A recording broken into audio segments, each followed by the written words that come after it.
Hello friends, welcome back to my channel. আজকে আমি আপনাদের সঙ্গে শেয়ার করব খুবই ঘরোয়া এবং বাঙালির খুবই জনপ্রিয় একটা রেসিপি, ওল চিংড়ি। আমরা অনেকেই কিন্তু ওল পছন্দ করি, আবার অনেকে পছন্দ করি না। যারা ওল খেতে পছন্দ করে তারা কিন্তু জানে ওল চিংড়ির স্বাদ কেমন হয়। শিখেছি আমার মায়ের কাছ থেকে, আজকে আমি শেয়ার করব। খুবই কম সময়ে আর খুবই কম মশলাতে এত দুর্দান্ত স্বাদ হয়, আমি আগে কখনো কোথাও ট্রাই করিনি। আর যারা ওল খেতে পছন্দ করে না তাদের সামনে এরকম একটা রেসিপি দিলে তারাও কিন্তু হাত চেটে পুটে খাবে। তো চলুন দেখে নেওয়া যাক আজকে আমি ওল চিংড়ি কিভাবে বানাচ্ছি। প্রথমে কড়াইতে দিয়ে দেব পরিমাণ মতো তেল। এখানে কিন্তু তেলের পরিমাণ একটু কমই লাগবে।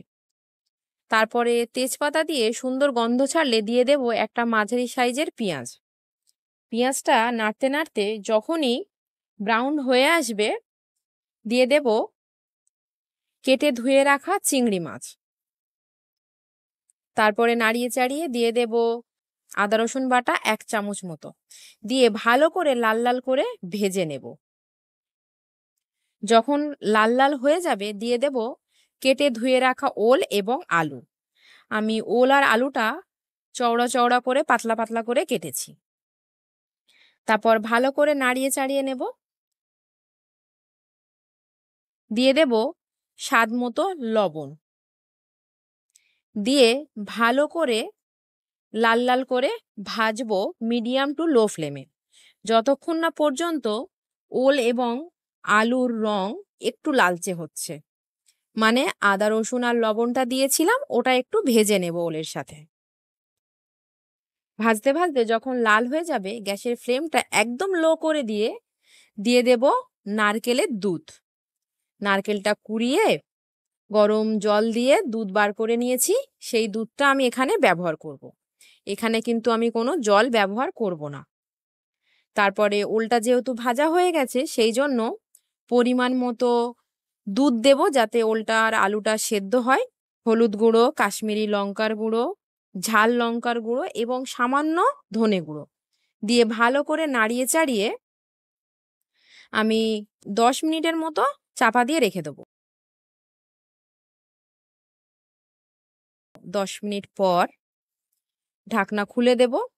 ঢাকনা দেওয়ার পর কিন্তু অবশ্যই ফ্লেমটা একদম লোতে করে রাখবো। দেখুন রংটা কত সুন্দর হয়ে গেছে। নাড়িয়ে চাড়িয়ে দেখে নেব ওল এবং আলু সেদ্ধ হয়েছে কিনা। ওলও সেদ্ধ হয়ে গেছে, আলুও সেদ্ধ হয়ে গেছে।